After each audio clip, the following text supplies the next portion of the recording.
This week's episode is brought to you by Blue Harvest Vintage. Are you a collector? Blue Harvest love to help you find that missing piece you need to complete your collection. They have extensive stock of vintage Star Wars vehicles and mint-on-card action figures, as well as new The Force Awakens and Black Series items. Blue Harvest have Funko Pops, Lego, Dinky, Corgi, Matchbox and more. Everything a collector could possibly need. If they don't stock it, then let them know, and their knowledgeable staff will be only too pleased to help. Reach out to Blue Harvest on Twitter at Blue Harvest UK, Facebook, Blue Harvest Vintage Collectibles, or email at blueharvesttoys@gmail.com. This is Talk Star Wars, the official podcast of talkstarwars.co.uk.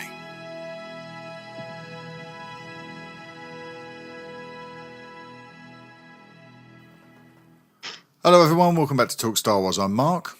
I'm Stephen. And I'm Rob. Hey. Hello, Rob. Hello. Hello. No Paul this week. I think we mentioned last week he is on the holidays of things. Ooh. And he sent me a message this week. I think he's having a jolly nice time.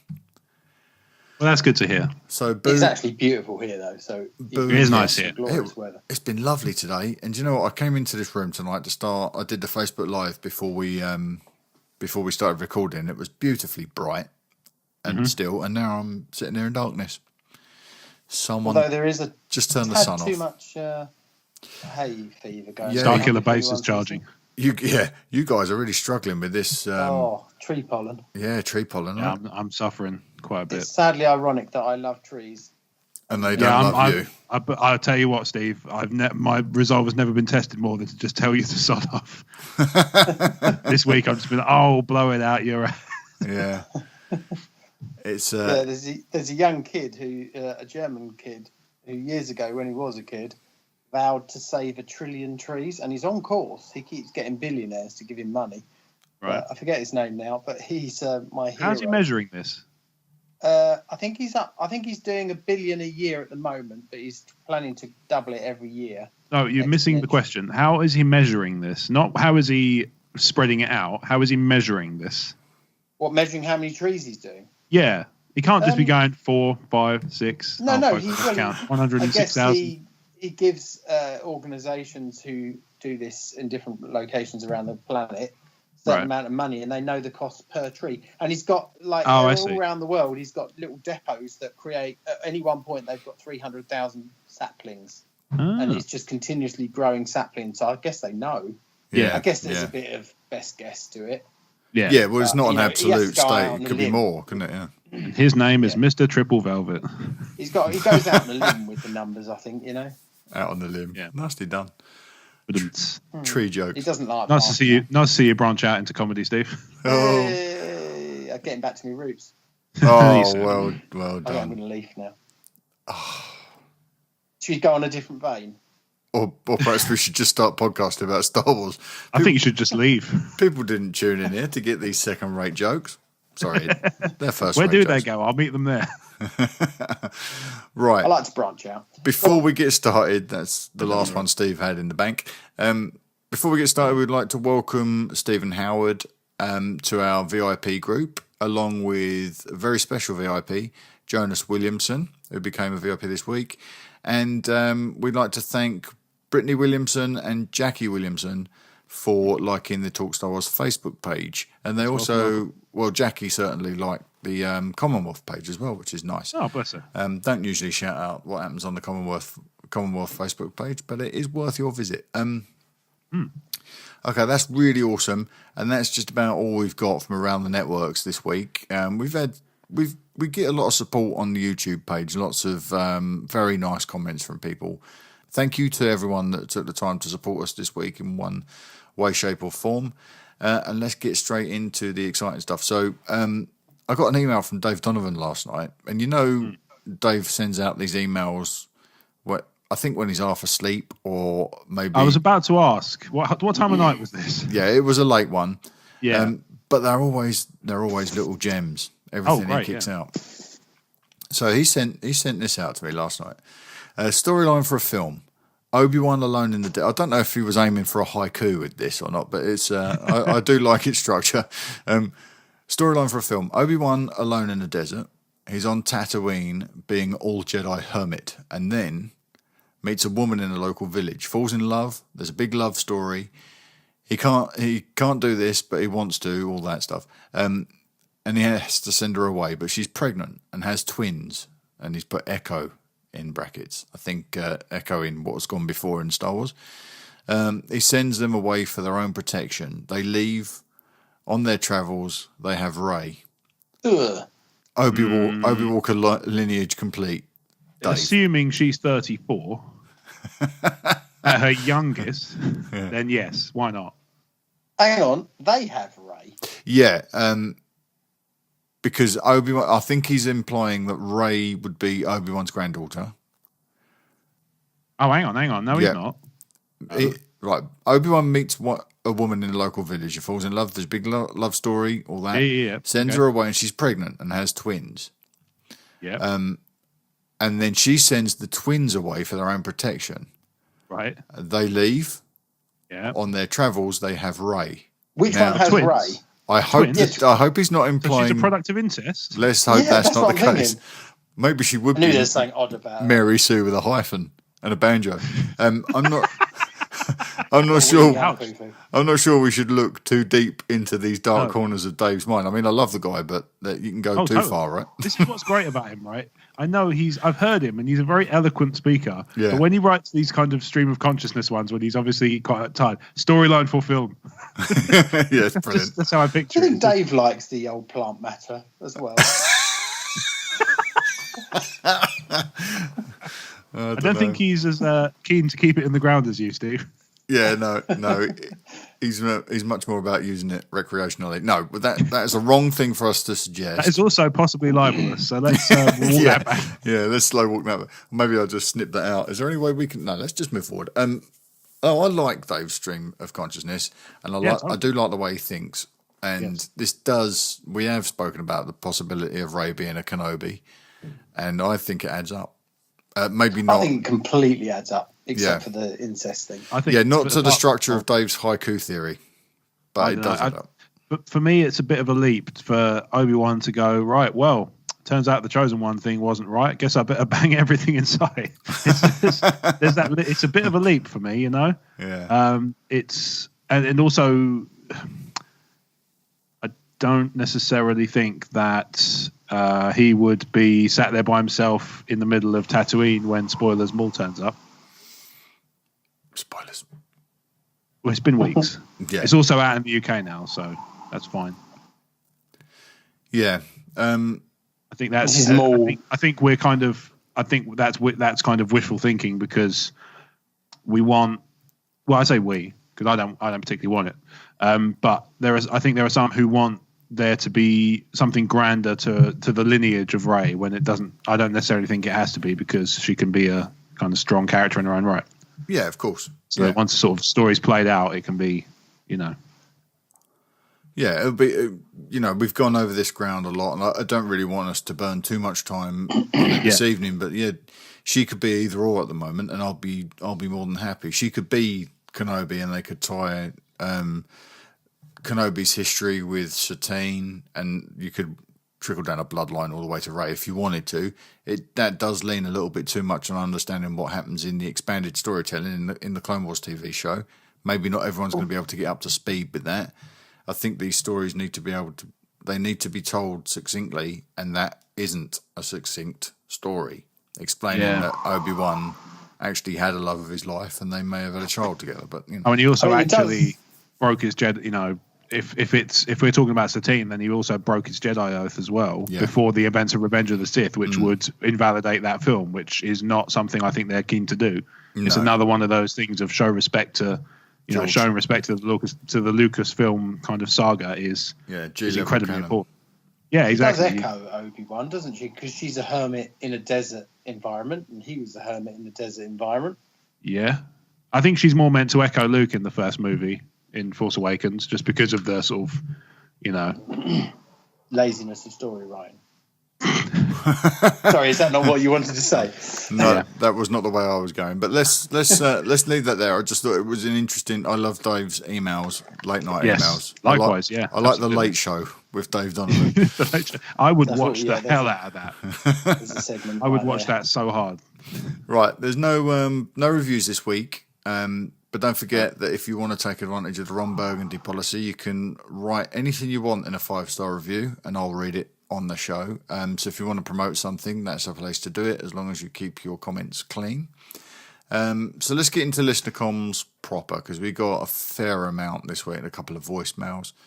You can send your questions and comments to us via Twitter or on Facebook, or you can send us email and voicemail in MP3 form to talkstarwarsinfo@gmail.com. Our first question this week is from Dan Solo. Who would like to take that one? Shall I take this one, Rob? Go for it, mate. Hi, Mark and the gang at Talk Star Wars. I'm Dan Solo at Star Wars Sucker. My question is about your thoughts on Vader's redemption. At the end of Empire, Vader tells Luke that together they can destroy the Emperor and rule the galaxy as father and son. They actually achieve this feat together in Jedi, but this results in Vader redeeming himself and coming back to the light. Vader, of course, didn't realise this would happen. Did he at any point think that Luke could defeat the Emperor himself and turn to the dark side? I'd love to know your thoughts. Have a great show. Dan Solo. Okay, so breakdown. Did Vader really believe that Luke could destroy the Emperor and turn him to the dark side? And turn to the dark side, as in Luke turn to the dark side? We have discussed this around the edges and going through it a few times. Maybe not to this specific point, but we've skirted this, haven't we? In a couple of shapes, and a couple of forms. Because that's a very interesting question. Luke isn't Anakin's first gambit in the films. Padme was, right?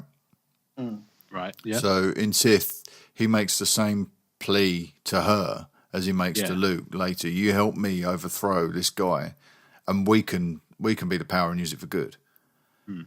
And this is the thing that I find most compelling about this. The whole thing with the Sith Lords is they all seem to be motivated by a sense of good. It's just their idea of good, which is, I'm going to make you all be the way I want you to be, and then you'll be happy. Hmm.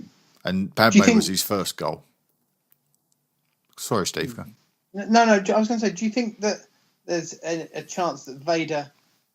I get the point he's making. Did he at any point think Luke could defeat the Emperor himself and turn to the other side? No. I think the part of Vader and Anakin really wanted Luke to defeat the Emperor, but not turn to the dark side. He said, like the whole thing about ruling the galaxy together. Then you think that possibly there's something in Anakin. There's always been good in Anakin, otherwise it wouldn't have come out at the end. So do you think subliminally he wanted Luke to beat the Emperor, but then not to turn and to be good and to get and be redeemed? Well, this is a good point you brought up there, Steve. Does Vader really appreciate that he's the bad guy? And if he basically all he really wants is Luke to get rid of the Emperor, or help him get rid of the Emperor, and then for the two of them to rule. Now, Vader might not see himself as being a bad guy, and this is something George has always said. You're the hero in your own story, right? So Anakin probably doesn't think like I'm the evil one, and therefore my son needs to be evil, and then we can both be evil together. He probably thinks I'm using this dark force as a means to an end. I'm not the bad guy. We need to get rid of the bad. Not that he thinks of himself as a hero, but I need to get rid of Palpatine so I can make things the way I want them to be. And Luke can help me do that, and then Luke can help me manage that. But I don't think he ever thinks, like, Luke, you've got to be bad now because I'm bad. Look how good it is to be bad. Because Anakin was never bad. He was the good one before Mace Windu couldn't put his lightsaber away. He was actually the good one, and he was just, at that moment, when he chopped off Mace Windu's hand and saved Emperor Palpatine, it wasn't that he let himself enter the dark side. The dark side got hold of him. He went that little bit too far, right? Yeah, and there's no going back. Rob? Yellow eyes, cats and dogs living together. Rob, what's your take on that, mate? So on the general question, I guess it wouldn't have. I mean, it didn't. The prophecy would have still been fulfilled, right? Because it's the idea is that he's destroyed the Sith, destroying the Sith, and destroying the Sith So yeah, as soon as he takes out, I don't know. I suppose I don't know. But what do you, in your estimation, what's Vader's mindset at this point? Is he thinking like, we bad and I'm a big bad guy and I'm going to get rid of this other one and then my son can be the other big bad guy, or is he a little bit more measured than that? Is he like, we've spoken recently about Obi-Wan and Dooku and that exchange on Geonosis where Dooku's sort of saying, we can do stuff together. It's the same deal, is it not? I think he's fed up with being bad. I mean, when he says to Luke, "Don't resist," in front of them, prepare. He's almost like reticent, the wrong word. I don't know. He's kind of resigned, and he sounds fed up with it, doesn't he? I got a lot of. But even I remember watching it, thinking, he doesn't really. He sounds like he's had enough of the dark side. Yeah. I think he was looking for any excuse to get out. I don't think Vader's bad. I've never seen him as bad. I think either way he sees him. The fight with Luke is what he's kind of taking as, this kid's good. He's a good fighter. So I can probably, he can, between me and him, we can probably take him. Even when Luke jumped off the little aerial bit in the bridge in Cloud Empire. City, in Empire, he could have easily lifted Luke back up with the Force. He was chucking about bits of 1-ton metal minutes before. True. But he let him go. That's he didn't interesting. Want to take him back to the... Yeah, I think he probably... I mean, everything that's led up to that moment... We're going on a slight tangent, but everything that led up to that moment was Vader toying with Luke almost and keeping him at arm's length. And Luke was giving it everything he'd got in that fight. And Vader wasn't really doing much until Luke kind of presses a little bit too much and he lands one blow with the blade and then Vader takes his hand off. And I think at that point he's thinking, like, if this kid keeps pushing me, I'm going to have to kill him. I'm going to have to put him down because otherwise he might get the better of me. And at the point where Luke steps off, there's little point in Vader saving him there because if he pulls him back up and sets him on the catwalk, what are they going to do? They're going to start all over again. He knows he's lost him. The kid would rather die than take a step closer to the dark side. So Vader knows that his options are pretty much limited there. Yeah. Until we get to Jedi. Yeah. Yeah. Jedi is an awesome film. I know people don't rate it, but I love Jedi. It's my favourite one, by far. Yeah, it is a good movie. Even with the Ewoks. Yeah, it has its elements in there that challenge me, but I think these elements really keep that film afloat. This whole thing that's on just under the boil between Vader and Palpatine and between Vader and Luke and Palpatine's overall plan, they're present from way back. The seeds are sown in Empire, and that's when I think you can really see who Anakin is. He's an addict, and he's willing to risk biting the hand that feeds him to get the upper hand. I'm mixing metaphors, and perhaps I shouldn't, but he's willing to risk everything to get the better of Palpatine, and take his place so that he can install his own brand of what he sees to be order. Yeah, which we've learned is kind of dictatorship, right? It's dictatorship, yeah. Yeah. Which is naive.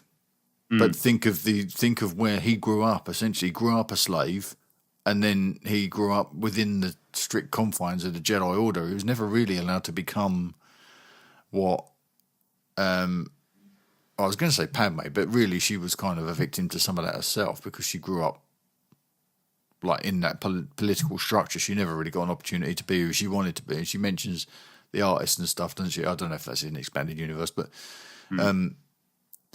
there are elements of these characters' personalities that show that their development is somewhat arrested because he never really got a chance to become a mature, independent thinking person. He went from one master to the next master to the next master, and his opinions are very juvenile. If I can make you do what I want you to do, we'll all be fine. Yeah. He never really understands the democratic process or the democratic, whether or not the free thinking process, individuality. Well, I'd say he never really identified himself as being evil because he wanted to do stuff for good. Some of it was selfish and jealous, but a lot of it was he wanted to do this stuff for good. I'll come back and free all the slaves. That's what the little boys, that's the idealism of that little boy. Yeah. And then he gets polluted. I think Luke's his way out. I think Luke's his escape hatch. I don't think he sees himself as a villain. I think he sees himself connected to the Emperor for survival, and Luke's his best chance of stepping out from that shadow of Palpatine and putting what he thinks is order in place. Nice. That's a good way of putting it. Cool. Right. Let's leave that one well enough alone. Dan, awesome. Thank you. Clearly challenged us there tonight. And I would like to spend more time discussing that at some point, especially the whole thing in Empire with the exchange with the hologram. That's my favourite scene. And I think there's so much in there to sort of to dissect, but we'll come back to that at a later date. Right. We got a voicemail from our friend Nathan One Kenobi Roberts. Hello there. Hello there. Hello there. And Hello there. It also relates to Vader, and that's why I grouped those two questions together. So it's a bit of a lengthy one. I am a little bit of a pro. It's a bit of a lengthy one, so we'll just let Nathan have the stage for a couple of minutes. Hello, Talk Star Wars. This is Nathan Wan Kenobi. Just had a few thoughts about Vader's redemption, quote unquote.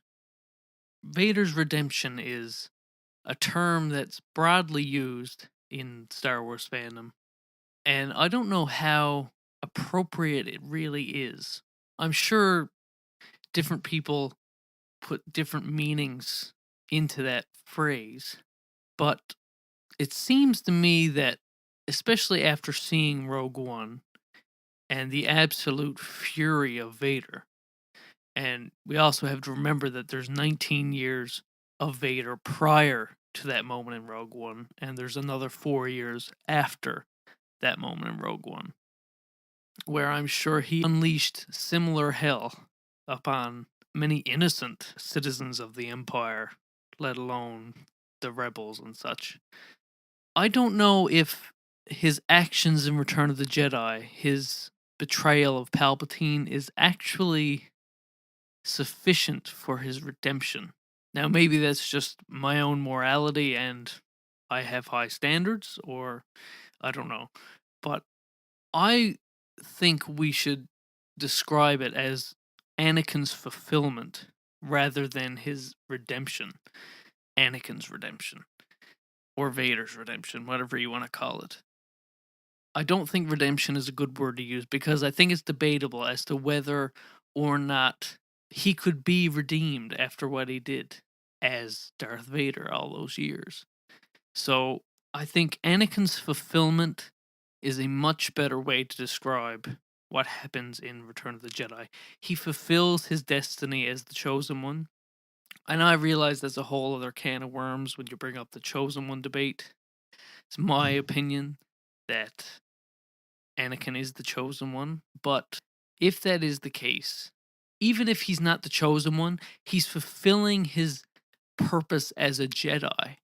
Even if he's not the Chosen One. If you want to say Luke is the Chosen One, fine. But Anakin is still fulfilling his purpose as a Jedi. And I think it's much more... I think that's a much more satisfying way to describe it. And I just think it's more accurate. I think Anakin will have to spend his eternity, or however long he'll last, in the afterlife, attempting to gain that redemption. And I think that's part of why it's so vital that he be in The Last Jedi. I don't think it's something that can be... I don't think he's somebody who can be redeemed in a moment, in one singular action. I mean, he would have to spend at least 23 years attempting to make up for it. But then you would probably have to compound that quite a few times. But that's just my opinion. I'd love to hear what you guys think about my proposal. So yeah, have a great show, guys. Looking forward to hearing it. Take care. Right. What do we make of that? Rob? something's telling me that you've got a position on this. Well, first of all, Nathan, it's not often I use this phrase, but Nathan is showing the correct opinion. Yes. Normally, I'm very much the opinion is subjective thing, but he is in this case correct. Anakin is the chosen one, and let's please just drop it now. Please stop, please, because I will rage otherwise. I will just rage. You might, as to his point about the fulfillment versus kind of redemption.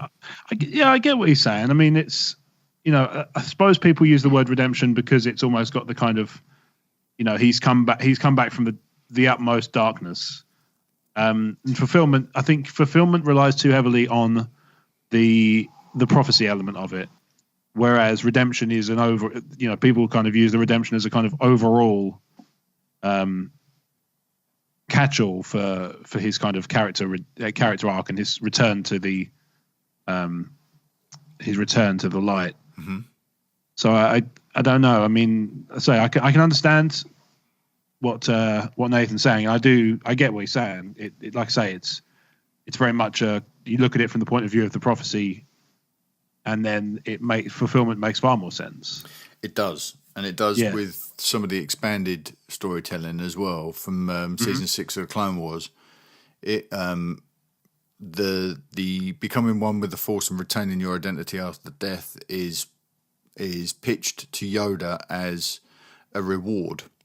Yeah. And I imagine that's how, because I know we've spoken about this before, that's how Anakin makes his way into the Force as a ghost, because he's being rewarded with that position posthumously by the Force. But I think there's so yes, fulfillment in a way, because it's implied by what we understand now from Yoda's experience that one will get to survive after death once you have fulfilled a certain purpose, even though it's a little vague in the Clone Wars series. I still think there's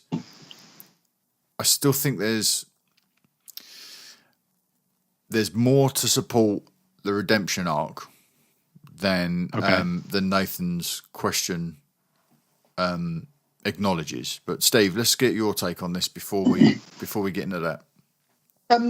I don't know how I've answered before about whether he's the chosen one. I think I've always thought that, and I think that because it would make it very difficult storytelling otherwise, because they've implied it.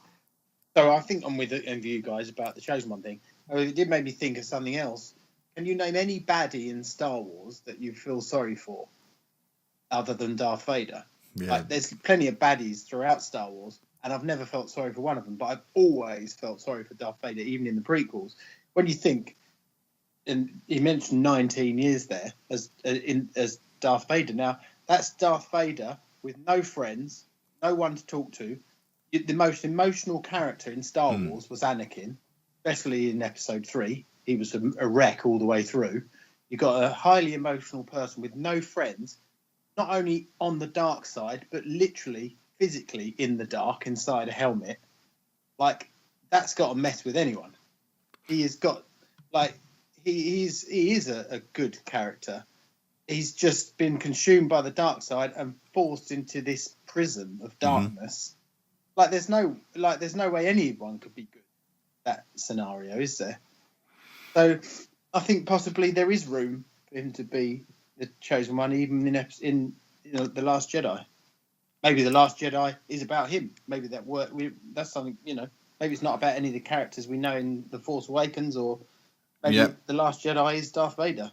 Again, Steve, you managed to crack open the shell of a really incredible little insight there. It could, Episode 6 was The Return of the Jedi, and I think there's a lot to be said for the fact that Jedi is Anakin. The return of a singular Jedi rather than the Jedi as a concept. It was Anakin's return as the Jedi. So maybe he was the last Jedi and Luke is something other. So there's room there. I like that. I like the way you put that, and I think that is very valid. Rob, go. I'm only going to say it's. I think that would have more validity if the title of The Last Jedi wasn't plural. Yeah, true. The fact that it's pluralized suggests that there's going to be at least one in the film, if not, well, no, there's going to be at least two. Yeah, there's going to be at least two. Yeah, no, you are right. That is, I chose to overlook that, and I should be punished, purged, and flogged for that. Remorse. Well, that is kind of a nice little segue as well. Let's talk about this redemption thing, because even though I agree with Nathan on the level that, yes, this fulfillment's a great term to describe Anakin's arc, but I think what's at the heart of Anakin's arc is a path of redemption.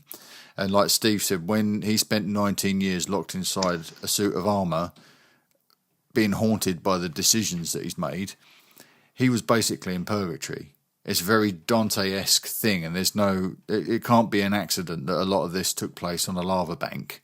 It started on a lava bank with him actually aflame in an inferno, and then he spent years locked inside a cell, locked inside a monster of his own making, with no way out. I think Anakin was in purgatory for 2 decades before the light of his son, and really by extension his daughter, or the children of Padme, helped guide him out. And regardless of what you do, absolution, a penitent man's absolution, will lead to redemption. And he's got to hate the Emperor. I mean, hate is too tame a word. The Emperor not only made him what he was as the dark side's concerned, he also forced him into that suit of armour by saving his life. Yeah. And then kept him alive with all his pain. And he must have this dichotomy of feelings towards him that, you can't kill him and he's being controlled. Horrible. And he built him a castle on the spot where his wife died and made him live there. And we're seeing this now in the comic books as well, in the Darth Maul comic book series, slight spoilers, we're seeing some resentment on the part of Maul, resentment aimed at Palpatine. So there's sort of colouring in these little details now. Yeah. And if you step back and look at Anakin's arc, he does plunge into hell, and then it takes 2 decades for someone to offer him a lifeline out. Yeah. And I agree that the crimes of this monster that Anakin created are abhorrent. It isn't by degrees. Once you start down the dark path. Yeah, forever will it control you. But he's penitent by the end of that film. He does redeem himself, and he's given absolution by the Force. That's why he becomes one with the Force and is a blue ghost. But I see where Nathan's coming from, and it's not a semantic argument either. And I think he mentioned morality. I think there are degrees of morality and ideology at play here, that how you want to interpret these things. But to my mind, it doesn't matter how you look at it. Whatever Anakin did, he repented at the end of his life, and he was given absolution for it. You still with us, Steve? Sorry, yeah. I'm getting quite a lot of feedback from your end, I think. Now, yeah, I'm having real trouble hearing. It keeps jumping in and out. I'm having real trouble at the moment. It's not. Was it doing it now? No, it's all right now. It seems to be when you're not speaking, I'm getting quite a lot of I'm getting road noise and things like that. Sounds like there was some really fast cars went past. Right. Oh, okay. Might just be that. Okay. I'm just making I'll tidy that up. Okay.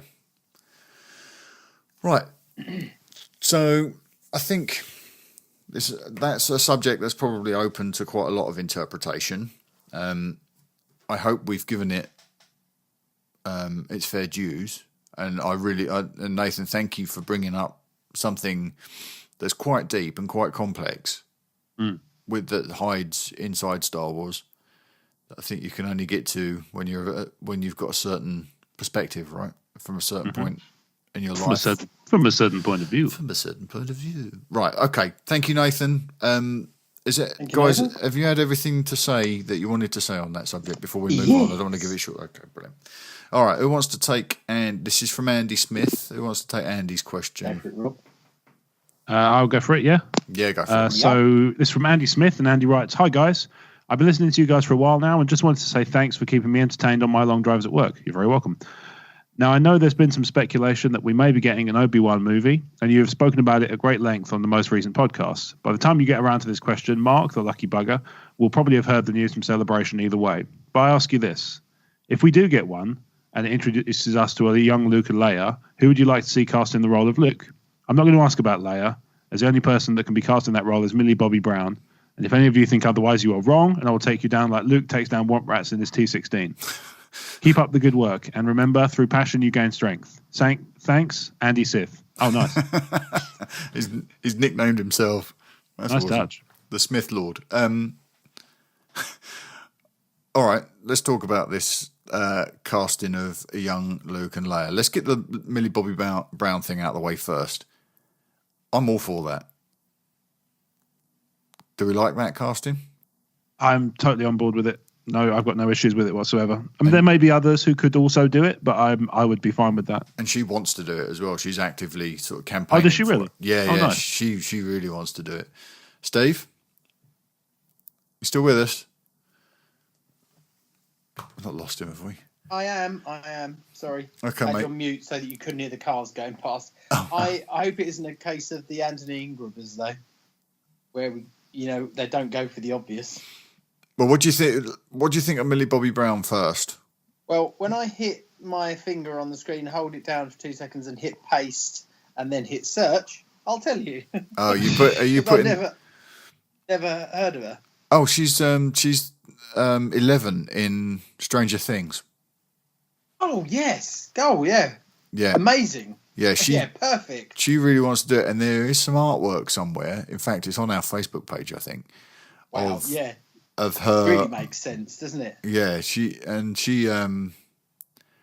awesome. She's the best thing in that show, without a doubt.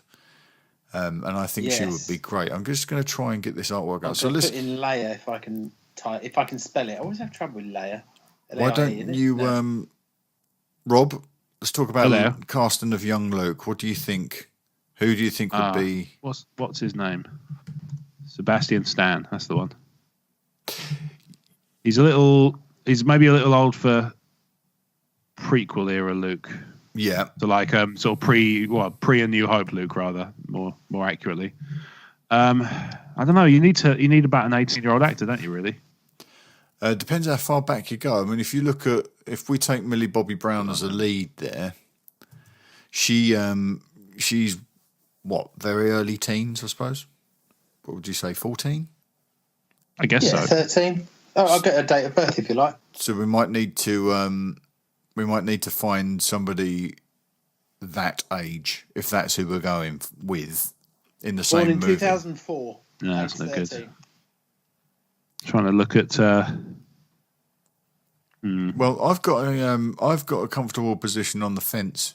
If you'd like to join me, because I'm going to say with Star Wars, they've had an extraordinary amount of success by going deep into the field and finding unknowns. So yes, this is true. I think that what they should do is something similar to the way they found Jake Lloyd for Anakin.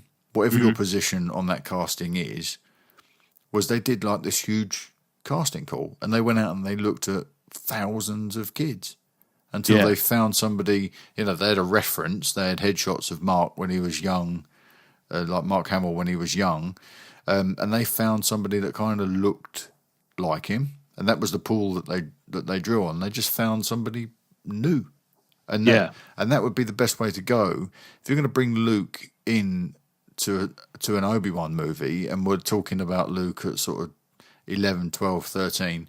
I'd rather you find somebody that I don't know, so that they don't bring any baggage in with them. Yeah, there is part of that to it. Because I mean, Alden wasn't exactly. He's not like an unknown figure, but he's not a hugely mega star actor, is he? He's sort of been in a few films, and he's quite well regarded in those films he's in, but he's not. He's not like a Ryan Reynolds or something like that, where he's sort of a really hot property in Hollywood. Yeah. He's kind of more of a less of a proven kind of. Well, when he was cast, you weren't going to stand at the checkout and see his face smiling out at you from every magazine, because we had to look for him, find who he was at that time. Mm-hmm. So, did you know Millie Bobby Brown is British? Yes, I did. I heard her at on stage at a con recently, and I think she mentioned the Princess Leia thing. And she's really, really lovely, really sweet kid. I think she's. So is she? So she's at con, like talking about Princess Leia. Isn't that like a bit of a given? No. She was at another. It wasn't a Star celebration, Wars. Steve. It wasn't a Star Wars convention. It was another convention. Okay. A sort of more generic geek one. Yeah, and someone threw out from the audience, because she'd made comments previously. Someone threw out from the audience, "Young Princess Leia," and she said, "Yeah, you bet your life I'm interested in that." So, there's many a slip twixt a cup and a lip, and she can make these comments now, and they will go nowhere. If Ewan's having trouble bagging an Obi-Wan movie after being so positive, then Sure. and she, with Millie Bobby Brown, we've got a very limited window of time. Because if she's 13 now, she's rapidly closing in on the age that Carrie was when she first played Leia. And you've got to allow her a couple of years for these movies to be produced. So the window of opportunity to catch Millie Bobby Brown as a young Princess Leia is closing. Because she's soon going to be too old for the role. Unless you use her later on. Well, you've got literally, they'll grow during production. I mean, at somebody that age, there's a difference every month. Oh, yeah. You know? Yeah, so they'll need to get her stuff in the can. Like, if a film like this, she'd probably shoot for 3 to 6 months, and you want to get all of her stuff down quickly before she changes, and hope that you don't have to come back for reshoots. Do you remember seeing Jake Lloyd in the pickup scenes in Phantom Menace? You can see him outgrow his costume. Oh, really? Yeah. Nice. There's a scene where he comes to see, they're on Coruscant, and he comes into Padme's apartment, and he's looking for Padme, and he meets Amidala. So it's Natalie Portman done up as the Queen. Yeah. And she says, "Oh, Padme's gone off on an errand, but I know she's going to miss you." And that is a pickup scene. And Jake Lloyd looks about 15. He's got a beard and he's smoking a pipe. It's like really off-putting. Yeah. But that's the way I would go with it. Got a huge boner. The casting a young Luke, I would want to go to an absolute unknown, so that we can just accept him as Luke, and we're not accepting it as, oh, that's that kid from such and such, or I've seen him in a commercial. I don't want any of that. I'd like someone brand new, please. That's an awesome picture, Mark, of all the kids from Stranger Things. It's good, isn't it? There's a Star Wars one. Fantastic. You can see Lando in there. If you're wondering what we're talking about, head to the Talk Star Wars Facebook page and look in our photos. It's in there, and it's a great piece of art. Whoever did that's a genius. Right. Moving on. Dave Donovan again. This one, I think he was slightly more cogent in this one. I'm not making fun, Dave. No. All love. I'm almost disappointed. Right. So this is from Dave Donovan, Knight of the Commonwealth. A question. What is that? Why didn't I proofread this before I put it in the show? I'm trying to sit here and read this. I'm like, I sound. I can. Sorry. Read Yeah. It's sometimes. Yes. A what if more than a question for you guys. Oh, okay. Sorry. It took me a second to recalibrate. That's more me than Dave. So a what if more than a question for you guys. The second to last shot in The Force Awakens is Rey, looking a bit teary-eyed to my mind, holding out the lightsaber to Luke. And it cuts to him sort of lowering his head and looking grim. And then the helicopter shot. So what if he is actually summoning something in the Force just then, and she can feel it? And the helicopter shot is someone in the Force's perspective of it. We haven't seen a shot like that before in Star Wars. Maybe he hasn't used it in a long time, or had abandoned it after going into hiding, so it comes in extra strong. A flaky theory, but maybe. Yours as always, Dave. So yeah, is the helicopter shot a Force eye view of what's happening between Luke and Rey at the time, and is Luke's sudden use of the Force. It's a nice idea, but we've had this before. It's a bit beyond them, I think. To think that far ahead, to plan that far ahead. Or I think it's a bit too complex. I think I do like the idea, but I mean, it would be so subliminal that no one would get it unless it was explained, except Dave. Yeah. Remember this? The next movie picks up at that exact moment. Yeah, but you're never going to be able to. What's the next shot then going to be like? Oh, look up in the air! All the forces around us. I mean, it could be the convoy. Yeah, those puffin things. The little puffin creatures. They could be spit roasting those in the next scene. Tasty. Luke comes back after going to the loo, and Ray's got 3 on a spit. And he's like, "No, you don't eat those. You're eating the Force. You're eating the Force." And they're my friends Huey, Louie, and Dewey. Rob, what's your take on this? Is the helicopter shot a Force eye view of that closing moment? I think they might use it that way. Yeah. I don't necessarily think that's the original intent, but I could totally see them using it that way. Maybe like Anakin's Force vision in Episode 3 that's all kind of clouded over. Yeah. I could totally see them doing that with Kylo, yeah. Kylo sort of putting himself through something like the equivalent of the Yuzhan Vong's Embrace of Pain. Right. Putting himself through some sort of pain to kind of focus his mind. And, that sort of a clouded version of that comes in and then sort of becomes clearer the more he sort of concentrates and stuff. Now but maybe it's a convoy like circling them. Well, yeah, that's what Mark was saying. Yeah, yeah, that's what. When I read Dave's question, that's kind of what that's the first thing I thought was that it might be the convoy. And I don't know if we're going to open Episode 8 on that, but I could see. I could see the Kylo Ren vision, and I think we've spoken about this before. I could definitely see that kind of a Wizard of Oz crystal ball type thing where he's looking into the events on Arc 2 through the Force, but not entirely aware of their location, their exact location. But Rob, you said something there that really got my mind racing. What did you say about the Yuzhan Vong, the pain thing? What was that again? So in Legends, the Yuzhan Vong have an artifact it's kind of every ship's got one. It's called the Embrace of Pain, and it's a torture rack. Okay, yeah, it's a torture rack that they actually kind of put themselves through, and the idea is that they put themselves through so much pain to the point they get numb to it. Have you ever heard of corporal mortification? Steve, can you mute your mic for a sec, please, mate? Because I'm getting a lot of road noise. The Daytona 500 guy. Or just come back in and stop sitting on the curb edge. You look like a hobo. You notice I said that when he's muted, so he can't come back. Yeah, he did. You've heard of what it called, sorry? Corporal mortification? Corporal mortification. It's something that... okay. It's something people of faith use. It's not mainstream. No. But they use a thing, I think it's called a chalice or a chalice. And you're talking about flagellation? Yeah, well, the flagellation is part of it, but the chalice they wear around their thigh, and they tighten it up, and it punctures Celeste, sorry. Yeah. I think a chalice is a musical instrument. And it's used no, that's the person who plays it. It's a cellist. No. There's a thing, know that little, the little ethereal sort of chimes, do in the Star Wars theme behind Obi-Wan Kenobi. Are you playing Name That Tangent, by the way? I'm all over the map tonight, mate.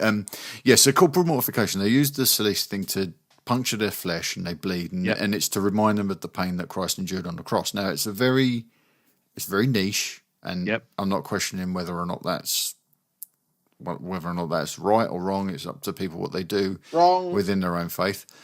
Steve. But it's very interesting to me that Kylo Ren might use a version of corporal mortification to focus the dark side energy, because we already know he's struggling to stay dark, right? He's feeling the pull of the light all the time. Now, what if he used a version of corporal mortification to stay in the dark side? And he does punch himself and he's injured, doesn't he? Exactly. He's beaten 7 barrels out of a fresh wound to try and stay focused in the dark. I think this guy's really struggling not to come back to the light. Mm. And what if that's what he has to do in order to tap into some of these dark side abilities? This is, like I say, it's in the legends. It's they revere life. That's their thing, and so they they put themselves through pain in a similar way. It's a sort of corporal modification, like you've described. Yeah. The idea is that they but the side effect is that they become so kind of completely accustomed to pain that there's very little you can do that will hurt them beyond killing them, and that makes them it makes them incredibly dangerous in the books, and they take over a good chunk of the galaxy before they start getting beaten back. Maybe he's using a really nasty pair of nipple clamps. There is, that's one element they could use. I don't know. It never goes into a lot of detail about what the Embrace of Pain is sort of kitted out with. So that explains a lot of the concept artwork I've been looking at. To be sure, other people, you know what that's called, Mark, don't you? That's called porn. Sorry, I know you're getting confused about the whole grey area between Star Wars and the internet. Let's not go too far down that route because this is not the After Dark side. No. Okay, where were we? So we were talking about. So I was saying that I could totally see them. I could totally see them, retconning that shot to be. No, just reusing. It's not even a retcon. It's just they use bits of it to kind of to feed into Kylo's vision. Yes. Yeah. I'm with you there, 100%. In fact, I think that's probably where it's going to go. Yeah. He said that shot spinning around never been used before. Mm-hmm. Well, really, that scene is that whole scene is out of place. The green of it, the ocean, it doesn't fit well. It looks like a scene out of Far and Away with Tom Cruise and Nicole Kidman or something, doesn't it? It doesn't fit in Star Wars. If somebody said, "Oh, what do you think this is a scene from?" without the Millennium Falcon in it, before Star Wars without, you would never guess Star Wars. The whole thing looks out of place. Yeah, it's got a very unique look about it, at least that section of the film, without a doubt. It's interesting though. I think it's very thought provoking that what at first glance is quite a wonky shot could reused actually be or used or have a grade to indicating something else. Yeah. All right, so thank you, Dave, for your. Hang on, there's more to this question. Oh, sorry, what have I missed? Hang on. The second and third bits in the breakdown. We talked about the first. First bit. Was Rey moved by meeting Luke, and why did Luke look so gutted? That's me. I'm paraphrasing. All right. Yeah, well, Luke's look we know from the novelization was, how did they describe it? Haunted, right? A haunted countenance. That was right. That's yeah, it. A haunted countenance. And is Rey moved by meeting Luke? Well, I guess there's kind of room. You can make the argument that Rey's probably she's in the presence of a very powerful Force user, a mythical figure. And yeah, someone as far as she's concerned, the stuff of legend. It would be like me meeting King Arthur tomorrow for lunch. Yeah. Which is kind of odd, right? For her. Steve, I have another thought on that as well. Sorry, Rob, hang on. I just wanted Steve to open his mic because we had a lot of interference again there. Okay. Sorry. So we're looking at the second part of that now. Yeah. What was Rey moved by meeting Luke? I think, yeah. I mean, you can see in her face she's moved, but why? I think it's more the third part to me is more answerable than the second part. Yeah. Luke looks so gutted. Rey was moved by. Rey knew who Luke was, didn't she? In the Force Awakens. Well, she knew the legend. The legend. And then she learned within the film that he was real, right? I think she's moved because she knows she's got to tell him a few things that's happened, and it's not going to be a very nice story. Han and the rest of it. That's interesting. So you think that she could be that? Rob, am I trampling on the point you were about to make? No. I just wonder if she's emotional because she's the one that's had to go to him and say, You know, that kid you kind of fouled with blew up in your face a little bit. What was you going to say, Rob? I was going to say, so my point on the two pieces. So I think for her, there's an element of what happens if he turns me away? Right. Because that's become her entire reason to continue, and she's taken herself off Jakku. Oh, yeah. She's put a lot on the table, right? Exactly. She's taken a tremendous risk going to Arc 2, because if he turns around and says, I'm not training you, bugger off. She's like, right, well, back to Jakku I go, I guess. And then what she's got the Falcon, what happens if I've missed my family? And you know what? That's interesting, actually. So if, you know, we've not speculated, but everybody in fandom has danced around this. What if Luke turns out to be barking mad? What if he turns out to be a little bit more like Yoda? Is she, like, because she's got so much skin in the game now, if she turns up and he's anything but this wise old sage, is she going to be devastated? Is that look on her face, is it anxiety? Because if he turns around and does the whole Yoda trick when we first meet him in Empire and comes off as a bit of a lunatic, and she's left her home, she might have missed her parents or her family that she's been waiting for all this time. Does that make sense? That she might be really terrified that this guy's going to fail to live up to her expectations. Maybe. Well, I say she's only just learned he exists at all in the last couple of days, or maybe a couple of weeks. I suppose if you factor in travel and stuff. Yeah, there's that window of time on Dakar, isn't there, where she gets there and then between her arriving and her saying goodbye to Finn, there could be weeks there of debriefing and whatever. Yeah, this is it. There's a kind of an unknown time. Obviously, we know that the space travel moves at the speed of plot, but also we don't know how long that is in this context either. So no. It could have been a month or so, but it's not going to be a huge amount of time. No, but with the film picking up immediately where the previous one ended, I think it has to be enough time for Kylo to get back on his feet. Yeah. Whatever he needs to get from Snoke in order to do his job, that's a consideration as well. But I get what you're saying though. Yeah, and the second half, I still maintain that part of it is going to be Luke realizing that his kind of sitting on the fence has cost the galaxy a friend. Yeah, there's got to be a I think the second part about Luke. Do you think he's been having similar visions that she has, that they were somehow connected, and he doesn't know which have really happened and which haven't, which are true visions and which are possible outcomes or possible futures? Yeah. And he's seen Han and all that, and her arriving was part of that vision. And he's like, oh no, it was true. That's a really good point, because always in motion, right? That's a really good point. Yeah, I hadn't thought of that. That her arrival might represent a certain timeline solidifying for Luke. Yeah. Yeah, that's a really good point. Because I think him just knowing it from afar, it makes him a little bit too powerful. Yeah. If he's like, oh well, I know I'm tapped in, I know everything's going on, but why didn't you come out and do it? Why didn't you come out and address it?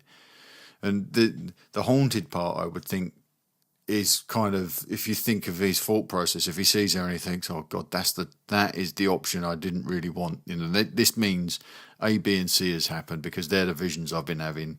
Her being here means Han's died, Leia's son's gone, and he must think, if at that haunted countenance, if I'd just put the kid down when I had a chance, like Obi-Wan must think when he leaves Anakin on the side of that lava lake, he could have just gone back there and put him out of his misery, but he chose to get on a ship and fly away. And think of everything that would have been solved if Obi-Wan had just said, no, I'm taking advantage of this opportunity. I'm ending you now for the greater good. And Luke clearly had that chance at some point with Ben. And he didn't take it. And so that haunted countenance must be, if only I'd have done it, you know. Yeah. That must have been motivating Obi-Wan, and now he's in that position. Maybe. And he would have, at the moment she touched that lightsaber, that's Luke's lightsaber. I mean, that would have definitely triggered something in him, no matter how far away he was. They must have been connected at that point. Yeah, well, even Snoke feels it, doesn't he? So Luke must feel something. There's been an awakening. Snoke's aware of something, so Luke must feel it. Great stuff. Okay. Are we ready to move on to Tim's question? Sure. Are we done with the beak down? Yeah, we've beaconed that down, I think. I really need to pay more attention. There's another beak down later as well. I really need to pay more attention to the show notes. My computer skills, they are second to none. Right. Dave, thank you very much for your contributions this evening. So we're going to move on now to a question from Tim at the Nerd Room. Steve, would you like to take this? Sure. Hey, gents, quick question this week. With all the new Star Wars canonical material, film, TV, comics, books, we've spent a lot of time in the era between Revenge, what's that? Return, ROTS, what's that? Revenge of the Sith. Revenge of the Sith, thank you. And A New Hope, or just after. I'm curious on your thoughts for the potential to develop more stories between Empire Strikes Back and Return of the Jedi. I'd love to see more Empire-focused stories similar to Lost Stars. Keep up the awesome work. All the best, Tim. Long live the Commonwealth. So what do we think about potential for projects set between Empire and Jedi? Well, my thoughts are very clear and very brief. Give it me now. That's all I want. Thank you. Moving on. I'd love to see Luke getting to where he was not wearing the nice black Jedi suit, how he got there. Yeah, I mean that's great. I mean there is a very obvious story that we've all kind of seen that might be interesting to take another pass at. Well, The Shadows of the Empire. Yeah, I was about to say that. You were going to say that, were you, Rob? Yeah, that was my feeling. Was I'd like them to have another go in that sort of realm. Yeah, and canonise it, and not a beat for beat retread of that, because it was motivated by some other factors, wasn't it? Like selling books and soundtracks and computer games, and less about telling that story. But it would be nice to see. I mean, the biggest problem with this era is you're missing Han. That's the big element that's off the table. In that period of time. Yeah. Mm-hmm. But Lando could step in there, right? Sure. Yeah. That was his idea, wasn't it? You know, that was what he was for. Kind of an animation, but not done obviously like a cartoon style. Almost like, do you remember I forget what the term is, Mark. You know when they overdraw onto film? Rotoscope. Rotoscope. They did that film with Johnny Depp. I can't remember now. They're all taking drugs in it, and it was Keanu Reeves, Woody Harrelson, and Robert Downey Jr. Oh, Scanner Darkly. Scanner Darkly. Scanner Darkly. That's the Philip K. Dick story, wasn't it? Yeah, that's right. I'd like to see something like that, because they could actually overwrite and make them look like Carrie Fisher, Lando, then quite easily. That'd be quite cool. Wouldn't that be might as well just do an animation at that point, wouldn't you? Because if you're rotoscoping over people who are doing a performance, but they're not the people who are in the film, you might as well just do an animation. Well, yeah, but you wouldn't get the motion capture aspect, and it wouldn't look so real. Yeah, you wouldn't. You'd go so stylized that the uncanny valley thing goes away, doesn't it? Because you're no longer trying to register. You're no longer trying to interpret that person as a one-for-one representation. You're looking at something that's hyper stylized. Yeah, but how much of that would be because it's how much of that would be dependent on the animation style? So if they go for the sort of Scanner Darkly style pencil sketch, then that would be you could just do it pencil sketch. How many animations do you see that aren't rotoscope, that where they're precisely the proportions of a human? None, because they always try and emphasize a certain bit or. I've never really thought about it, to be honest. Yeah, go back and look at the Fleischer cartoons, and even some of what they did on Snow White back in the 30s was very much rotoscoping. It was filming movement and then doing a one-for-one transfer straight into animated form, and it was a cheat, but it worked. I think that sometimes you can go so stylized with Star Wars, And then I think that what you're describing, Steve, is very interesting, and I'm all for it. Maybe not in Star Wars. It might be a little bit too far. And then it's difficult to push past the stylization and get to the substance behind it. I think what Dave Filoni was doing on TV with the Clone Wars and now with Rebels shows a very interesting use of animation to tell a Star Wars story. And I would be up for a TV series set between Empire and Return of the Jedi with all the A-list characters, Luke, Leia, Chewie, Lando, the droids, in a stylized animated form, but something that's not Disney XD. It's just a couple of rungs up, so you're aiming at a slightly more mature, a YA audience maybe, so that you can get a different type of story being told with our characters that are young, but they look, like Clone Wars. It's always been my take that they look like painted dolls, almost like marionettes. And I can see what you mean. Yeah. And the Rebels TV show is a very glossy, high-end animation. Yeah. So if they were to take another unique swing at it and another new animated style, I don't know what, but maybe something, without wandering too close to Polar Express and Beowulf levels of animation, do something along those lines, but on a TV budget. Yeah. And tell those stories with, you get an almost photorealistic look, but you'd want to stylize it slightly so that it's a little bit more forgiving. Mm-hmm. But then tell me those stories set in between. And because it's a TV show, you'd be able to tell long, drawn-out, serialized stories. Yeah, indeed. Yeah. It'd be very interesting. Very interesting. And what about if we were to do it live action? Would you be happy if they told stories between Empire and Jedi that didn't feature the main characters? I think it would defeat the point of setting it there. Yeah, because people would just be wanting to see them. You mentioned Empire and Return of the Jedi, and they're like, we're going to see some stuff saying of the people we love. Hands back.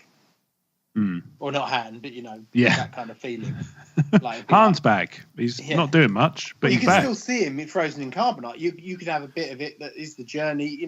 Them trying to track him down, and some scenes in Jabba's palace. They did that in Shadows of the Empire. That was part of that was Boba Fett trying to get away from both Leia and Dash Rendar, and also the other bounty hunters who wanted to sort of beat into it. And Dash Rendar could fill in nicely for Han, couldn't he? Totally. That was his idea. That was the point of him. I never understood that though, because we already had our Han Solo proxy, and it was Lando. Yeah, we did. But then I think with comics, you want to introduce new characters, don't you? So, there's something to be said for running. Yeah, it makes sense really, because Lando, we know where Lando ends up by Jedi. So with Dash Rendar, all bets are off. Anything can happen to him, can't it? But, this is what I've always said about the future for film. I know we've spoken about it before, and you talking about comics and having loads of characters has made me think of it again. That's the beauty of comics or things that aren't reliant on actors. Is that with schedules is you can have as many characters as you like, park them, put them in a cupboard in your mind, and bring them out on the page whenever you want. They don't have to worry about the schedule or paying them a retainer or whatever. And that's why I think that the future of film is going to be you pay for someone's likeness and you can use it at any point in the future, and then you bring it out when you need it. Yeah, I think that's going to be a factor in the sort of contract stuff for sure. Yeah, definitely. I think you'll find that's probably present now in these contracts now, especially in light of what Lucasfilm and ILM have been working on for the past couple of years with Tarkin. I'm sure that they're building these things into contract, and not just for film, but a broad use of likeness for the games. So it's already there, isn't it? To use in like Battlefront and things like that. You want to be able to just pick John Boyega up out of your assets and animate him for the purposes of your gameplay, and have like Leia as DLC. But we haven't. No one's ever really. It's never crossed my mind to question the ethics of that, and why should it be any different when these The cutscenes you're seeing those characters in now are almost as good as a movie, aren't they? Yeah. And they have been for years. You can play Leia in Battlefront. Yeah, she's in there, isn't she? Yeah, she's one of the... you have to pick up the piece on the ground and then you're her for a few minutes, aren't you? It does make you wonder, at the risk of sort of stepping back into the Carrie Fisher conversation, it does make you wonder whether the Lucas negotiating, I don't know if that's the right word that they used, but they were in talks with Carrie's family about using a likeness. Yeah. That might have been, we all said, well, you can't do it in the film. It might not have been for the film. It might have very well have been for the new Battlefront. It might, or animated TV or whatever. It could be any number of things, couldn't it? But yeah. But yeah, Tim, brilliant. I think we're all on board for story set between Empire and Jedi. And in fact, I would be very keen to see a serialized TV show with all the main characters. I would like that very much. I'd like a short 6-episode Shadows of the Empire. That's what I'd like. Yeah, but like a young adult sort of level, rather than a Disney XD thing. Yeah, something that doesn't skew so heavily for the kids, but still still could go down the animated route if they wanted. Yeah, but they just go with a bit more of a mature style. The audience, it's feasible now that the Rebels audience are 4 years older. By the time the show ends, they're 4 years older than they were when that show launched. So catch them then for your new series, your YA series, and just let the stories grow with your audience. Yeah. Okay, let's move on. Actually, let's take a quick break, in fact, because we're at 1 hour and 11 minutes. We're going to take a quick break, and then when we come back, we're going to head into Connor's Corner for the week. So we will be right back. If you'd like to support what we do here at Talk Star Wars, you can do so by becoming a TSW sponsor. For as little as £1 per month, given securely via PayPal, you can help us keep the lights on here at TSW. When you become a TSW sponsor, we will elevate you to VIP status. As a TSW VIP, you'll get access to an exclusive stream that provides you with fun downloads like HD wallpapers for your desktop, tablet and mobile device, ringtones and text alerts courtesy of our very own audio Jedi at Rob Wade Vision. You'll also receive a monthly newsletter with news about what's going on here at Talk Star Wars, and you'll get a priority release of the new Star Wars audio commentary series called TSW Feature Comms. All this for as little as £1 per month. Head to talkstarwars.co.uk/support and become a TSW sponsor today, and the Force will be with you always. And we're back. So as you just heard, you can find out more about the Talk Star Wars VIP program at talkstarwars.co.uk/support. But as is customary, after hearing from the VIP program, it's time for Connor's Corner featuring Leo. So Connor writes thusly. Well, this is it. The last show before Mark flies off to Orlando Calrissian for celebration, and I'm sure you're as jealous as I am. So now I've got that off my chest and they've given in to the dark side. This week I have a question I'd like Mark to put to the Commonwealth Collective when the twin suns finally set on celebration and you're all together and are doing a recording. Hang on. Yeah. Sure you want to do this here, Mark? He's looking ahead. Yeah. Yeah. We'll cover it. Yep. If you would be so kind as to go around the grove and ask, out of all the things you saw at celebration, what would be the one and only one thing you'd like to be able to take home with you and keep? It can be anything you want, be it as bizarre or expensive as you want. Yes, even that life-size spacecraft in the venue's lobby, the one you'd need planning permission for from your local council to put in your garden. I know I've used my section on the show to get a section in the celebration recording. But when am I going to get a chance like this again to get you lot in the same room, bouncing off what one another has said and still buzzing from what you've seen over the course of the weekend? I thought I'd give you guys a break this week after my lengthy email last week, and by the way, your responses were thought-provoking and insightful as always. Thank you for that, and I'm sure I speak for us all on wishing Mark a great time, a very pleasant journey, and good luck on the podcast awards, you guys. Of course, that also goes for the rest of the Commonwealth going to celebration as well. Have a great time. Your friends Connor and Leo, may the force be with you all always. This email was brought to you by Mos Eisley Brothers, the finest four-piece cantina band on Tatooine. We now know a third tune. Play the same song. I wanted, obviously, Connor to get his section on the show, even though there's not much there for us to use this week. But we're going to record a lot of material at Celebration, so I will do my best to make sure that this gets addressed while we're out there. But there may be a trailer to talk about. So if I don't, we may have to come back and revisit this on a future show. Why aren't we getting a trailer now? I know, right? I know. I did question earlier this week. I want to see it. Yes. Yeah, I do want to see it. This is my problem with the last time. And look, I'm not saying what we're doing is bad, but it kind of, when you dissect something so much, does it take away from the final product? No, and it lucky doesn't. for me, no, because I'd have an awful memory. It enhances it.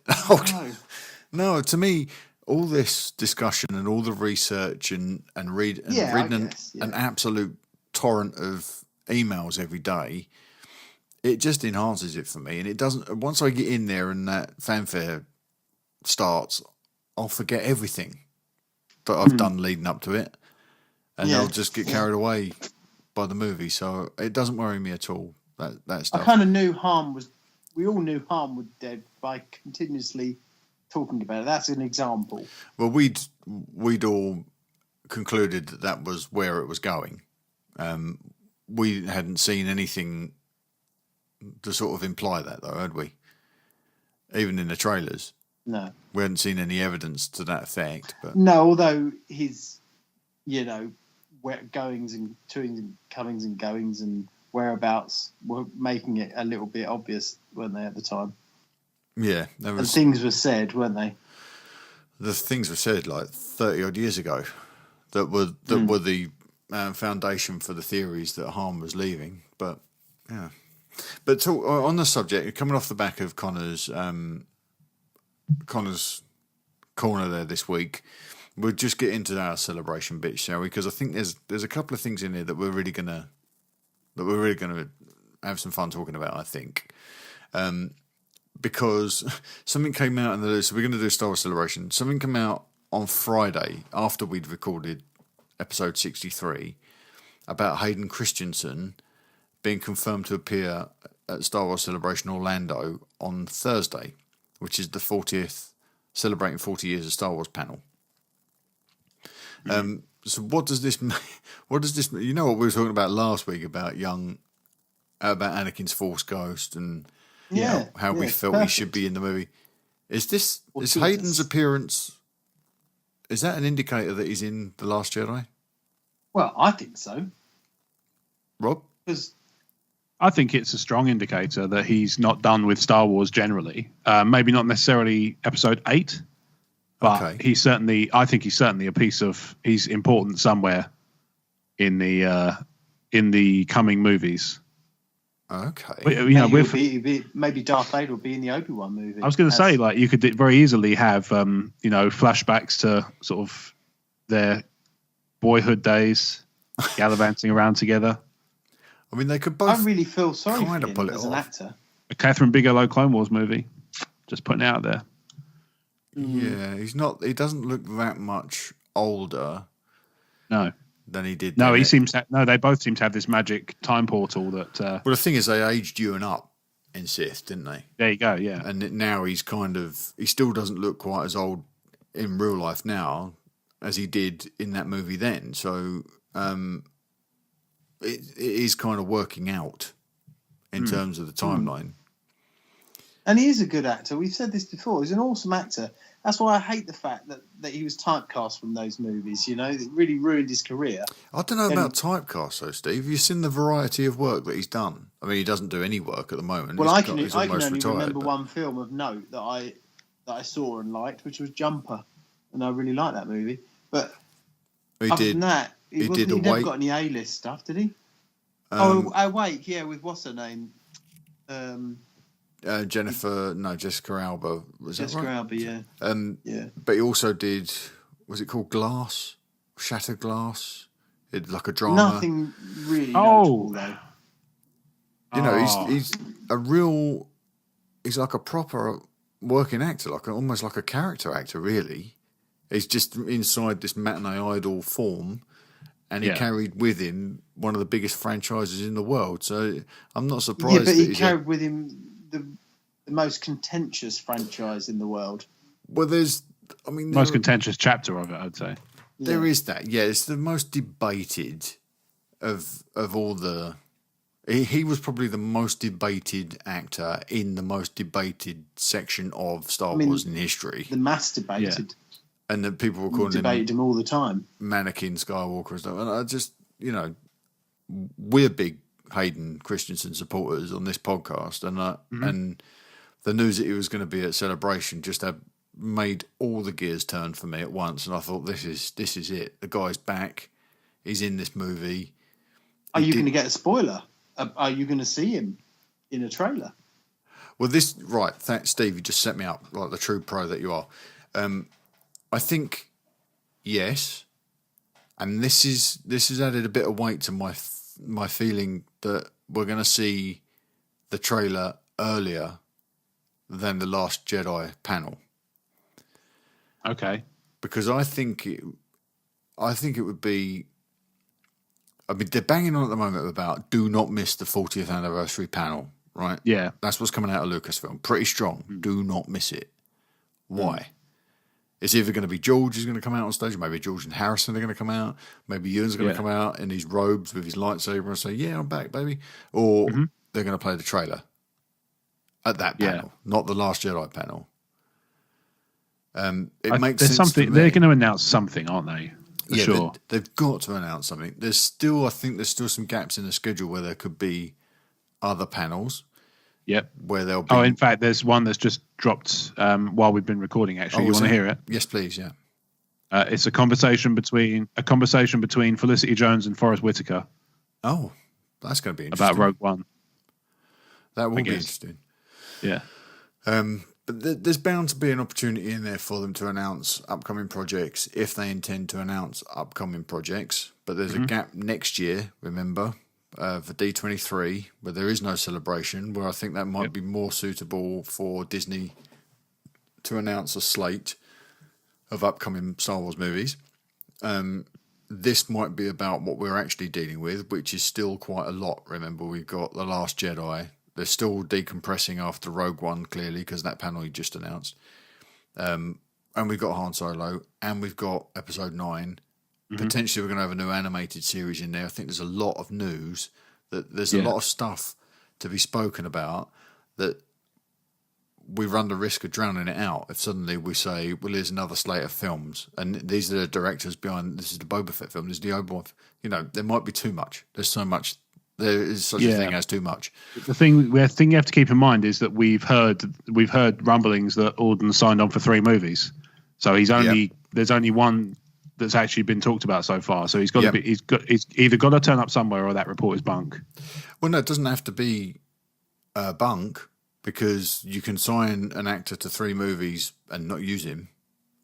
Oh yeah, I suppose it's just an option. Like Felicity was signed for 3 films, and she's, as far as we know, only really ever going to be used in the one, because it will be very difficult unless you go back and tell a Star Wars story about Saw and Jin in earlier years, or in that missing sort of period of time, which I think will be extraordinarily difficult to do. Not impossible, but difficult to do when they're both going to make it out in one piece.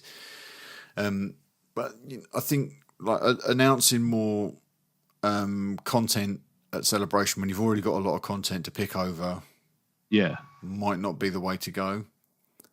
But I think while we've been talking, it's actually solidified to me that the 40th anniversary will be the panel where we get the trailer, and that's why they're saying don't miss it.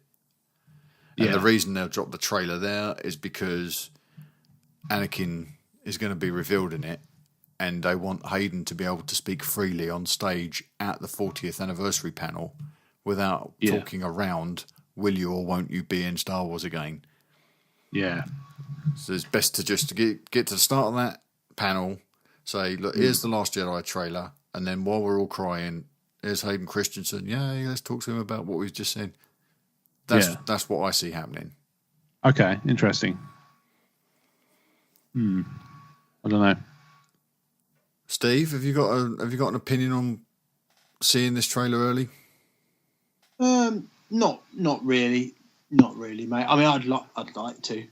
I think you are gonna. I think you're gonna, after last year's surprises, in London, and how well they were received. I think they're gonna go see that as the way forward. Yes, and release things at that event. And it's becoming bigger every year. It makes sense to do it there. There's really A-list people there. It's not just a little con, is it? It's a proper big event, and everyone gets clued up for it. It's a bit like E3 for computer games.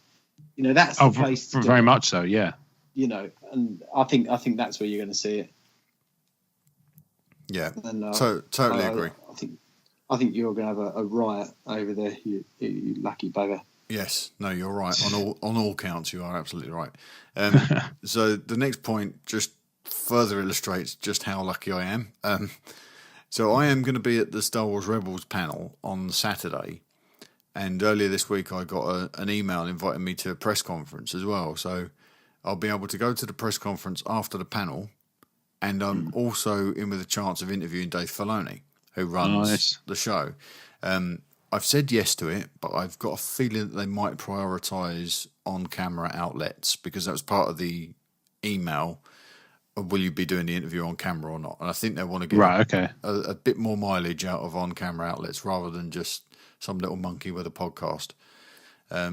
So I don't know what my chances are of actually interviewing Dave, but I hope to. And with that in mind, I've started something new this week, which is given the VIPs a look at the show or one element of the show notes this week, so that they could go away and formulate an opinion on the element of the show notes. So the element this week was one thing, bearing in mind, if I get the chance to speak to Dave Filoni, one thing I'm keen to ask him is if he would be interested in revisiting the character of Ahsoka, either in a future TV series or maybe in a movie or something like that. If he feels like his job is done, because they're planning another animated TV series to follow Rebels, as far as we can gather.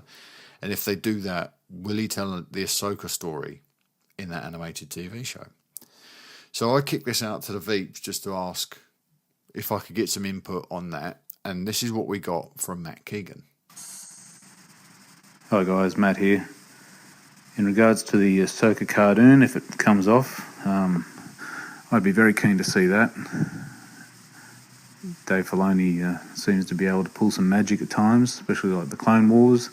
You know, Attack of the Clones wasn't the most popular movie, but he pulled a great series out of that. And Rebels started off a bit, maybe, but then it turned out to be a pretty good show. So I'm an easily appeased Star Wars fan, so I'd be very happy to see Ahsoka. You could put a Star Wars brand on anything and I'd pretty much watch it. So where would it land? I don't know. Is it straight after Order 66? Is it after she left the Order? Is it later on after she joined the Rebels? No idea. I'd still love to see it though. Cheers, bye. Yeah, so looking at Dave's point there when he said, will an Ahsoka story be after Order 66 or will it be closer to the Rebellion? I think it's Dave's story. Matt's story. Sorry, I was looking at the word. Matt's comments there about where will the story be set after Order 66 or after she's joined the Rebellion. I think they get more mileage out of a post Order 66 pre-Rebellion Ahsoka series than they will get by dropping her into the that period of the Rebellion, because we've already seen a bit of that, her as Fulcrum in the TV show, right? Her in the thick of it in Rebels. So it's probably post Order 66. What do you think if they were to do an Ahsoka show? And bearing in mind, nothing's been said yet, but yeah, I think you're probably right. I think post Order 66, but pre Rebels would make the most sense, just because there's all sorts of, room to play in that space. Once she's in Rebels, she's kind of tied to certain, well, she's got story responsibilities then, hasn't she? And after Order 66, she's kind of free. She can dip in and out of the saga storyline, especially if it's the Jedi Purge. You can tell her story parallel to the Jedi Purge, and it can end kind of where the Ahsoka book picks up. Or you could either have the Ahsoka book laced through the TV series. Yeah. Or elements of it, you know. Mm-hmm. Steve, you're not very familiar with this character, are you? No, I'm not, mate. I don't know enough to give an opinion, really. No, well, she's Anakin's Padawan learner, and she left the Order before the TV series met the movies, basically. So it was very convenient to sort of get her off the stage, put her away, so that it didn't lead to any conflict narratively. But she's a great character, really popular, and the actress that plays her is absolutely in love with the character. So bringing her back would not be a problem. And I really think, to my mind now, she seems to be the best bet for an animated TV show. Is this the character with the long tendrils? That's her, yeah. Yeah. Oh, yeah. So in that case, with makeup as well, you'd be no age problem. No, it'd be animated. You talk about an animated. It'll be animated, sorry, yeah. okay. And it'll be another one of those stylized animated shows. Yeah, like Rebels. Yes. Yeah, it would be good. It would be good.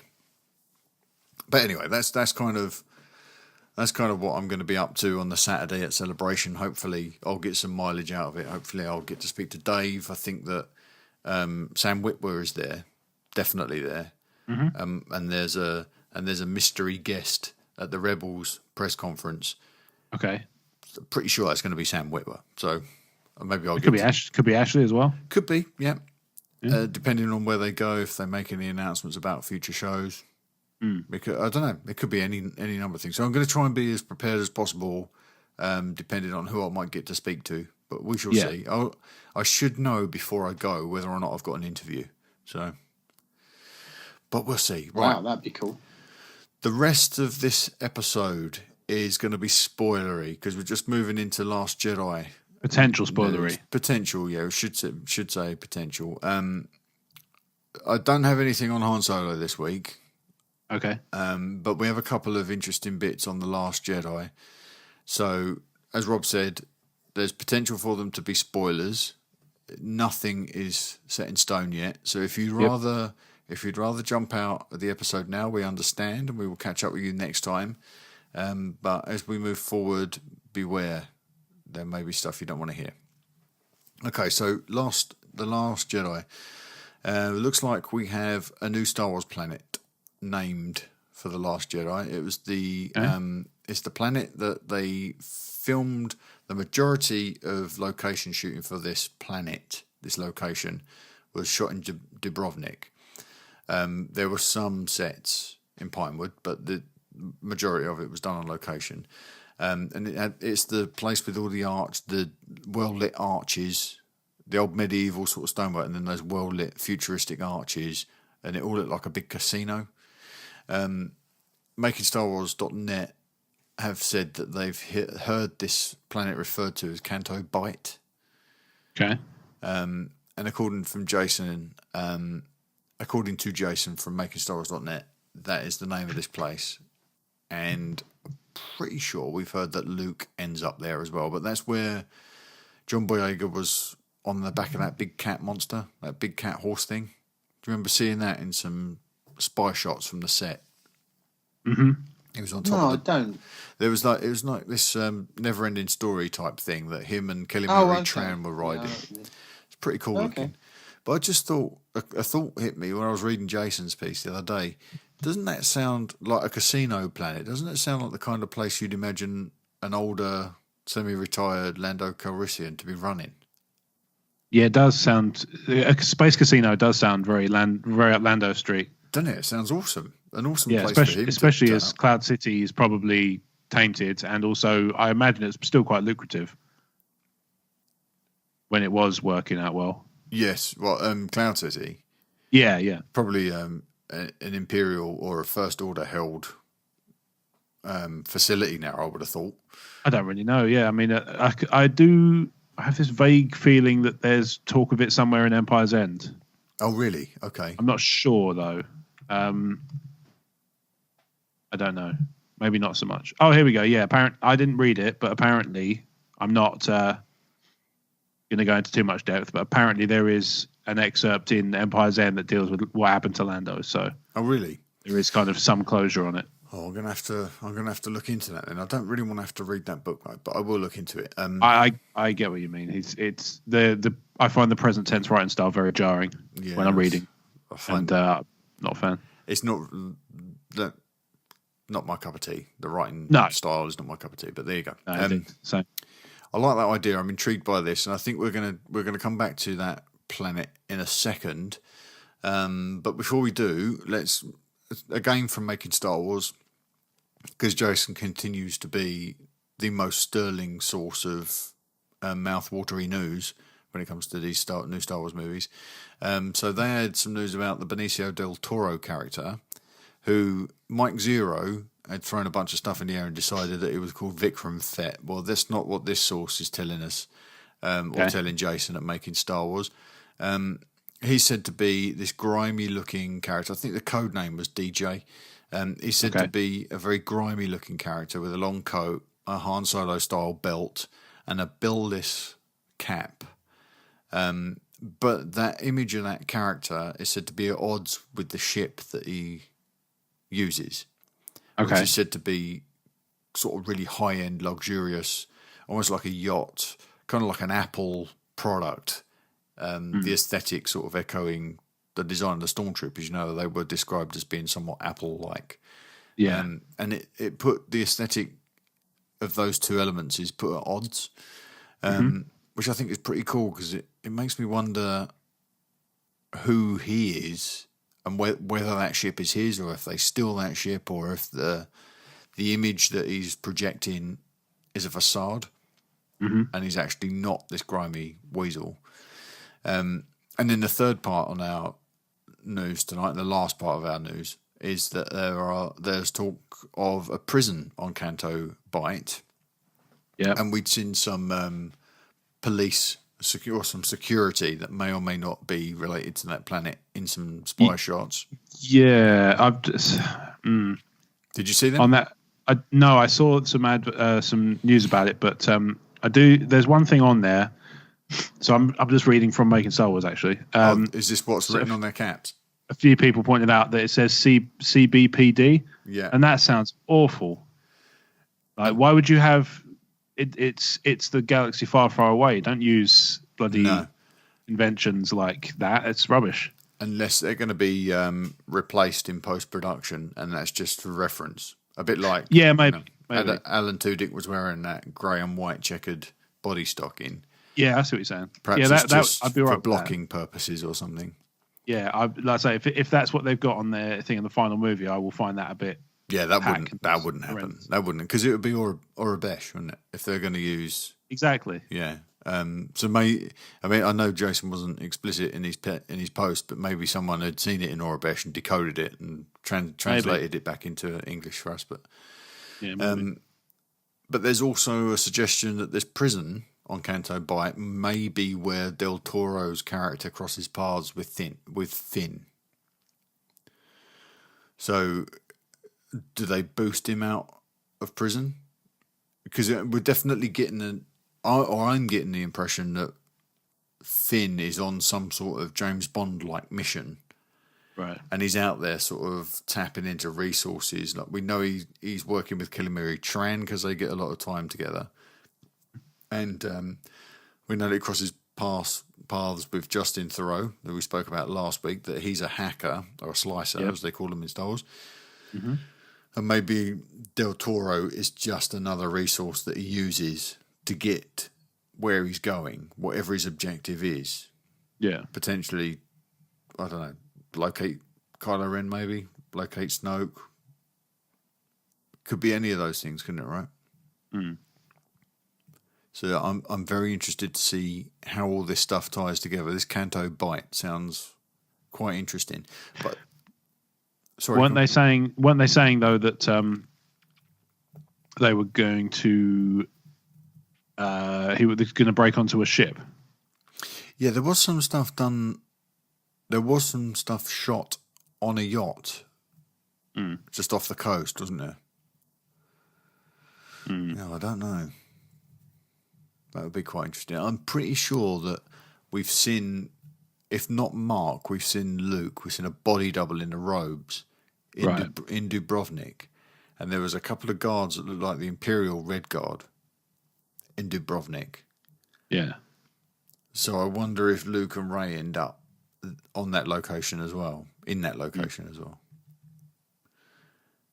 I don't know, but I'm sure we'll get some of this stuff teased at Celebration in perhaps a trailer form. Possibly. But that's pretty much all we've got this week. It's been a very quiet period at the moment. There's not a lot out there, and we haven't got any material to discuss in terms of teaser trailers for The Last Jedi, which is unusual on the schedule compared to what we had at this point in the release cycle for The Force Awakens. We got nothing to chew over. So the next few weeks, I think, we're going to be full of that. Trailer breakdowns and whatever. And then with knobs on, I think. Exactly. So, is there anything you guys want to kick in before we wrap up this evening? Anything we need to discuss? Not myself. No, I think I'm good. So you guys looking forward to a trailer. You guys are going to be off next week, or at least Steve, you're going to be off because I'm going to be in Florida, so I'm going to be recording out there. So, but Rob, you're going to be sitting in on Tumbling Saber, right? That is the current plan. As is so often the case with me and the Tumbling Saber guys, it will probably be finalised a couple of minutes before we go on. Best way to do it. Yeah, well, this is it. I'll make sure I'm free on the day they want me to be, and then we'll go from there. Awesome. I look forward to hearing that.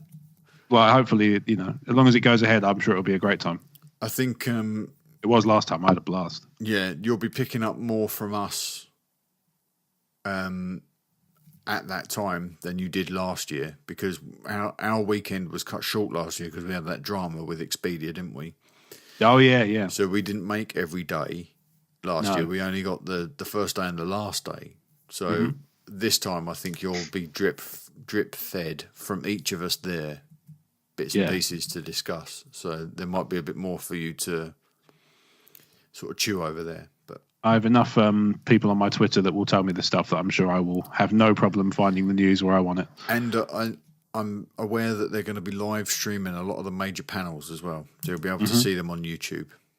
Yeah. If you can stay up that late. Well, we'll see. All right, let's wrap this up. So thanks for listening to Talk Star Wars again this week. That's episode 64. Can you believe that? 64 episodes deep and another celebration on the horizon. Indeed.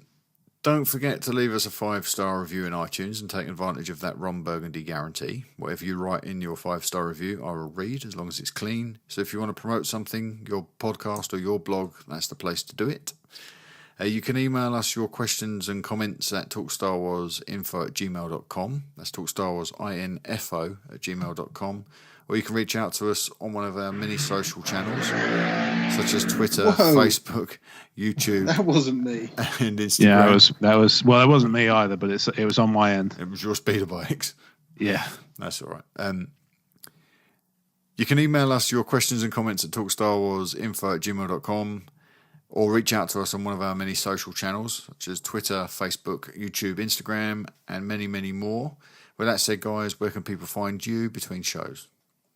Well, I'm on Stephen_Ware on Twitter, or Wild About Nature, and the same on YouTube. Well, the Wild About Nature bit anyway on YouTube. I think I'm actually Calistine on YouTube. That is your username on there, yeah. Yes, yeah. You can find me there, and there's some new videos up. Wonderful. That's good. Rob? You can find me on Twitter and Instagram at RobWadeVision. You can also search YouTube, Twitter, Facebook, and the web for Emotionally 14 and find loads of stuff that I do there. Awesome. You can find Paul currently on holiday in Crete. Don't bother him, though. Don't bother him. You can also find him on the internet at moviescorenews.com and on Twitter at moviescorenews. That's us done. You can find out a bit more about the Commonwealth after we've wrapped this up. So thanks again. Next week there's no After Dark Side next week because it's you, Rob, isn't it? Next week is it? Which one? The 13th. It is episode 1 of yes. The Toy Box. Yes, I'm looking forward to hearing people's reactions to that because that should be special. Yeah, so check that out. You'll find that in this feed. It shall be delivered to you. And you can find everything else the guys do by going to talkstarwars.co.uk/toybox. And we will be hitting you with a lot of content over the next week or so from Celebration. So expect a Talk Star Wars Celebration episode on the Monday instead of a regular show. So that's a week from this podcast. If there's no trailer, we're going to feel pretty deflated. Yeah, if there's no trailer, I'll just make something up. I'm not averse to that. I'm going to talk about conveys and all sorts of stuff. All right, everybody. Thanks again, and we'll see you guys next time. Cheers, guys. Talk Star Wars is a proud member of the Star Wars Commonwealth Podcast Network. Find us at StarWarsCommonwealth.com alongside the Tumbling Saber Podcast, the Generation X-Wing Podcast, the TSW Roundtable, the Skyhoppers Podcast, and the Nerd Room Podcast. Head to StarWarsCommonwealth.com and take your first steps into a larger world.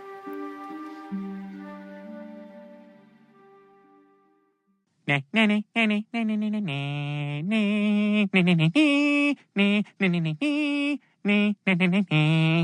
a wrap! It's a wrap. Let's talk about Loot Crate. Are you on a quest for epic gear, housewares, and collectibles? Loot Crate offers an epic range of pop culture items for less than $20 per month. Whether you're shopping for the geek in your life or you are that geek, Loot Crate is the best surprise you know is coming. Every month there's a different theme and new and exclusive items that you can only get with Loot Crate. Treat yourself every month or give the gift of geeking out to a friend or a loved one. You have until the 19th at 9 PM Pacific to subscribe and receive that month's crate, and when the cut-off happens, that's it, it's over. Make sure to head to lootcrate.com/TalkStarWars and enter the code TalkStarWars and save $3 off your new subscription today.